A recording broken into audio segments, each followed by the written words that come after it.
kami akan membaca dan merenungkan firman Tuhan.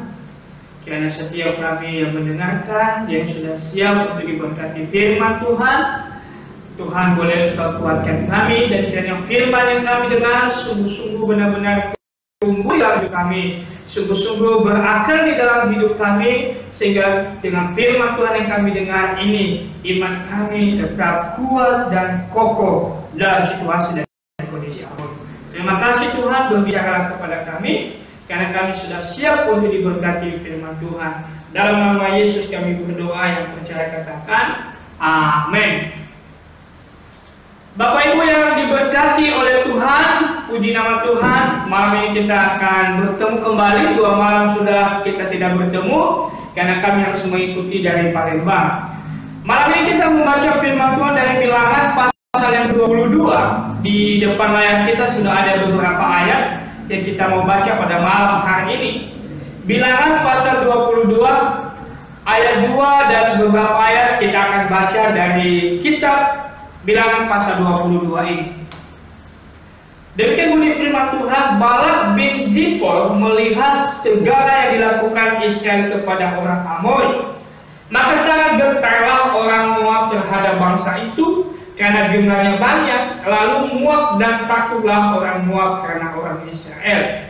Raja ini mengirim utusan kepada Bileam bin Beor ke Petor yang di tepi sungai Efrat, ke negeri teman-teman sebangsanya, untuk memanggil dia dengan pesan, ketahuilah ada suatu bangsa keluar dari Mesir, sungguh sampai tertutup permukaan bumi olehnya, dan mereka sedang berkemah di depanku. Ayat 12, lalu berfirmanlah Allah kepada Bileam, janganlah engkau pergi bersama-sama dengan mereka, janganlah engkau mengutuk bangsa itu, sebab mereka telah diberkati. Bapak Ibu yang terkasih di dalam nama Yesus Kristus, dari kebenaran firman Tuhan yang kita baca di Bilangan pasal yang ke-20 ini, 22 ini adalah berbicara kisah antara Bileam dengan bangsa Moab dan dengan Tuhan. Di dalam kisah ini Bapak Ibu diberkati oleh Tuhan sangat menarik. Oleh karena kenapa? Disinilah bangsa Israel mulai mengalahkan setiap raja yang di sana itu ada di pemenang Bapak Ibu Saudara. Bangsa Israel baru saja mengalahkan raja orang Amori, yaitu Sihon, dan raja Basan, yaitu Og. Oleh sebab itu orang Moab yang pada saat itu ada juga di sana, saudara diberkati oleh Tuhan, dikatakan di ayat 2 tadi, mereka takut, ya, mereka gentar, mereka khawatir dengan kehadiran bangsa Israel. Dulu mereka berperang Bapak Ibu Saudara. Dikatakan tadi mereka ada di depan, ya, bangsa di depan bangsa atau orang Moab. Dan di sana ada sebuah ketakutan, kekhawatiran, kegentaran terhadap Raja Moab pada saat itu.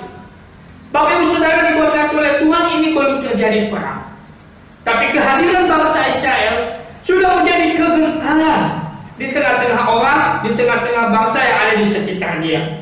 Benar kata Amsal pasal 28 ayat 1. Orang fasik lari, walaupun tidak ada yang mengerjanya, tetapi orang benar merasa aman seperti singa muda. Bapak Ibu Saudara diberkati oleh Tuhan. Keadaan inilah yang membuat Balak Raja Moab memanggil Bileam di dalam kisah ini. Oleh karena itu Bapak Ibu diberkati oleh Tuhan, dalam kasus ini Bileam memang memiliki kemampuan menenung dan telah menjadi sangat terkenal hebat pada saat itu, saudara. Dia adalah seorang juru tenung di Yosua pasal 13 ayat 22, dan biasa menerima upah dari pekerjaan yang dia kerjakan ini, Bapak Ibu Saudara. Namanya bisa berarti menelan atau pelahap. Dengan contoh digambarkan dengan karakternya yang selalu menerima upah untuk menyakiti orang lain. Raja Moab berharap Bileam bisa mengutuki Israel dengan keadaan itu. Oleh karena itu Bapak Ibu diberkati oleh Tuhan Yesus Kristus, karena ia menyuruh orang memanggil Bileam Raja Moab ini, karena dia seorang Mesopotamia Utara dengan menjadikan kepada Bileam kemasyhuran dan kekayaan bila Bileam mau mengutuki orang Israel. Bapak Ibu Saudara diberkati oleh Tuhan Yesus Kristus. Pada zaman tersebut orang percaya bahwa ada kekuatan dalam ucapan seorang pelihat atau yang disebut dengan nabi. Itulah sebabnya mengapa Balak ingin Bileam mengucapkan kutuk kepada Israel. Berarti pribadi Bileam ini sudah terkenal dan sudah nyata apa yang sudah dia lakukan, sehingga Raja Moab ini memanggil dia untuk mengutukkan bangsa Israel. Bapak Ibu diberkati oleh Tuhan Yesus Kristus. Sebelum Bileam ini pergi kepada Raja Moab ini, dia sudah ngomong kepada Tuhan di ayat yang ke-12. Bapak Ibu Saudara diberkati oleh Tuhan. Tuhan berkata, jangan engkau pergi bersama dengan mereka, janganlah engkau mengutuk bangsa itu, sebab mereka telah diberkati oleh Tuhan. Sudah jelas keterangan Tuhan kepada Bileam bahwa bangsa Israel diberkati oleh Tuhan atau dilindungi, dijaga oleh Tuhan. Tidak ada satu pribadi pun, satu bangsa pun yang bisa mengalahkan bangsa Israel. Sudah jelas keterangannya. Tapi Bapak Ibu Saudara diberkati oleh Tuhan, Raja Moab ini mengutus orang-orang terpentingnya kepada Bileam dengan menjanjikan segala sesuatu kemewahan, kemasukan kepada Bileam, sehingga inilah yang membuat hati Bileam tertarik kembali untuk mengikuti Raja Moab, untuk pergi kepada Raja Moab untuk melakukan sebuah tanggung jawab yang begitu besar ini dan menarik sekali. Bapak Ibu Saudara diberkati oleh Tuhan,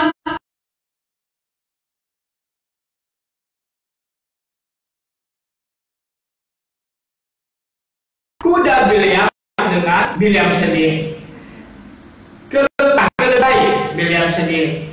Pada saat itu keledai Bileam ini melihat yang namanya malaikat Tuhan, tetapi seorang nabi tidak boleh. Saudara diberkati oleh Tuhan Yesus Kristus. Keledai adalah salah satu hewan yang jinak yang sudah sejak lama berguna bagi kehidupan manusia. Dipakai seperti binatang yang membawa beban, sarana transportasi, penarik kereta kuda maupun pembaja biladang. Sesungguhnya keledai bukanlah termasuk binatang yang pintar, tetapi dalam peristiwa ini keledai milik Bileam sendiri ini menunjukkan kepintarannya.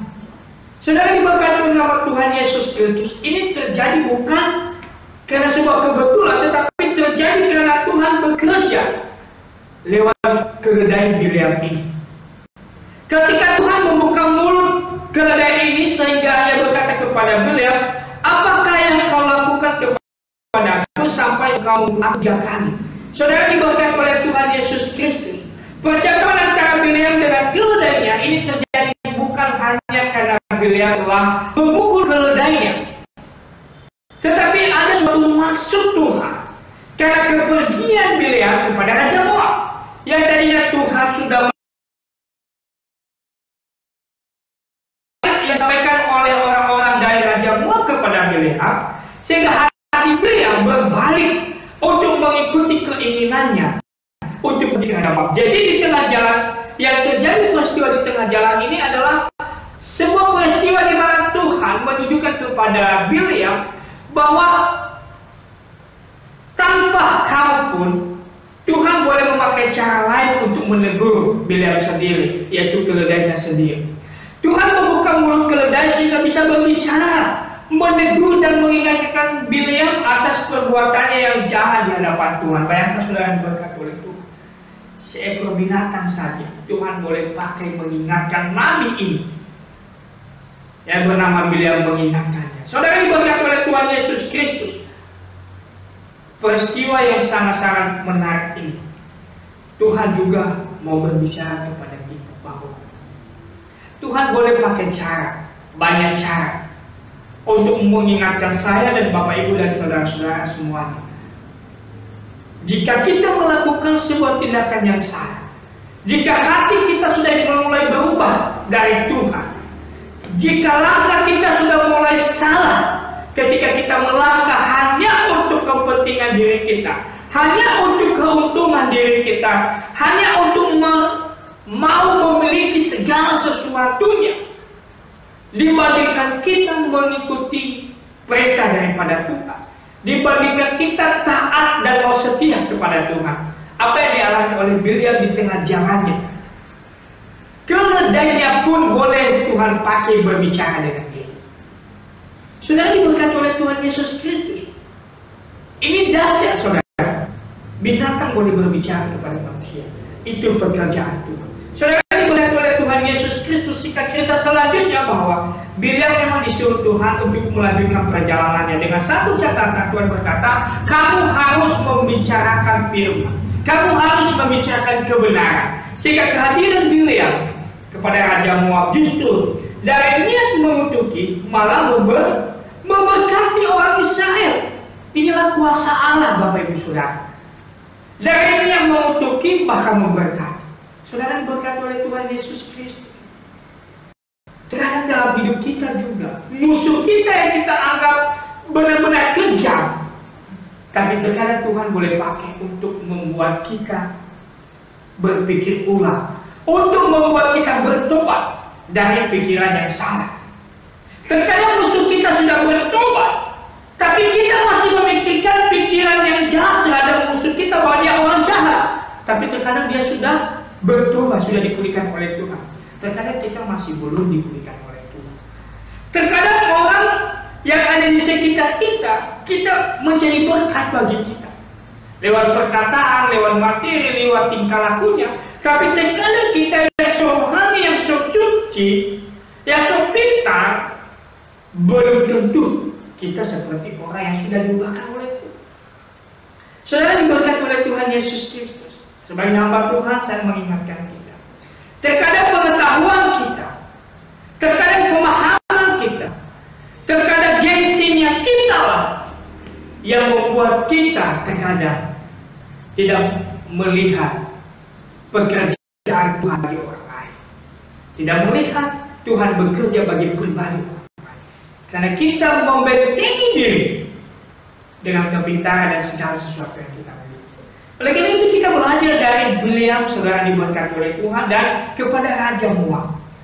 Dia melihat bangsa Israel itu adalah musuh terbesarnya, sehingga dia khawatir dan takut, sehingga dia memanggil Bileam.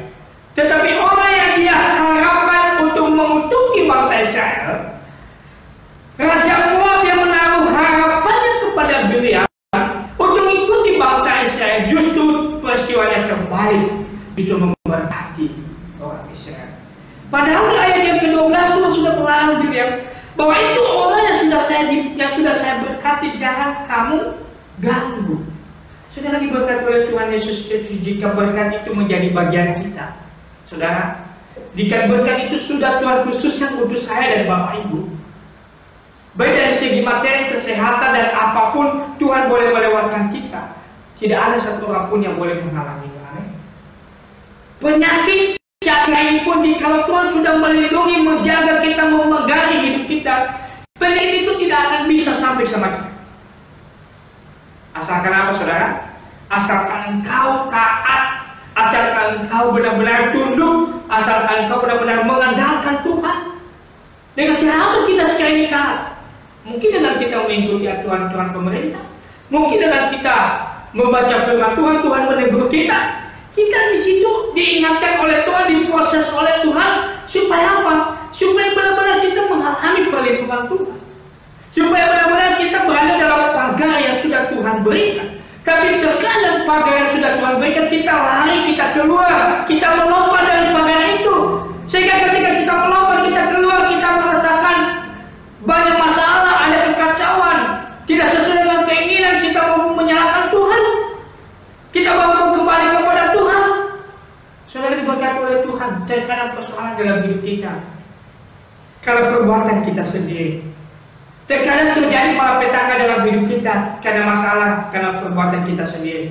Persoalan yang oleh Raja Moab yang tadinya dikutuki bangsa Israel lewat Bileam, tapi justru menjadi berkat. Ini menjadi masalah besar bagi dia. Kenapa? Tidak sesuai dengan harapan yang diharapkan oleh Raja Moab. Saudara diberkati oleh Tuhan Yesus Kristus. Mari kita belajar dari firman Tuhan pada malam hari ini. Dua hal yang kita pelajari dari kisah Bileam. Yang pertama, kita harus mengingat bahwa segala sesuatunya, siapapun, apapun, Tuhan bisa pakai untuk tujuannya sendiri. Saya dan Bapak Ibu Tuhan boleh pakai untuk tujuan Tuhan yang terbaik. Apapun dan siapapun Tuhan boleh pakai. Mengingatkan saya dan Bapak Ibu. Bileam sendiri, keledainya Tuhan pakai untuk mengingatkan dia. Masalah Tuhan boleh pakai untuk mengingatkan saya dan Bapak Ibu. Berkat Tuhan boleh pakai untuk kita selalu diingatkan, bersyukur dan rendah hati. Pergumulan hidup Tuhan boleh pakai untuk memproses iman kita. Sejauh mana kita benar-benar mengandalkan dan taat kepada Tuhan dan selalu berharap kepada Tuhan. Tuhan pakai semuanya itu. Yang kedua, segala bentuk keinginan kita, manusianya kita harus takluk di dalam kedaulatan Allah. Meskipun kita harus mengupayakannya, semuanya tetap di bawah kendali Allah. Raja Moab, dia berusaha merayu Bileam dengan segala sesuatu Tuhan dia berikan kepada Bileam, tetapi semuanya berada dalam kendali Allah. Semuanya berada dalam rencana Tuhan, semuanya berada dalam keadaan kedaulatan Allah. Tidak ada yang bisa mengubah, saudara. Jadi apapun yang terjadi dalam hidup kita pun Tuhan, semua berada dalam kendalinya Tuhan. Apapun yang dilakukan Raja Moab kepada Bileam, semuanya itu dia berupaya, dia berusaha. Tetapi kalau Tuhan tidak mengizinkan, apa yang menjadi keinginan hati tidak akan mudah dan tidak akan mungkin terjadi. Saudara-saudara diberkati oleh Tuhan, dua hal ini menjadi pembelajaran bagi kita. Karena firman Tuhan berkata tadi, karena bangsa Israel diberkati oleh Tuhan. Dan saya pun dan saudara pun, orang yang percaya kepada Tuhan, juga mengalami berkat yang sama, perlindungan yang sama, pertolongan yang sama, penyertaan yang sama. Karena Allah kita adalah Allah yang tidak pernah mengikat janjinya bagi kita. Amin, saudara. Mari kita belajar lewat firman Tuhan pada malam hari ini. Andalkan Tuhan, percaya kepada Tuhan, tetap kokoh di dalam Tuhan, tetap teguh di dalam Tuhan. Jangan hidup bersama dengan Tuhan. Kita yang tidak percaya, Tuhan tidak pernah membiarkan kita menjalani dengan hidup dengan sendiri. Tuhan Yesus memberkati. Mari kita berdoa. Terima kasih untuk firman Tuhan yang sungguh indah malam hari ini. Kami belajar dari kisah Bileam dan Raja Moab. Tuhan boleh pakai siapapun. Keledai Bileam pun Tuhan pakai menegur dia.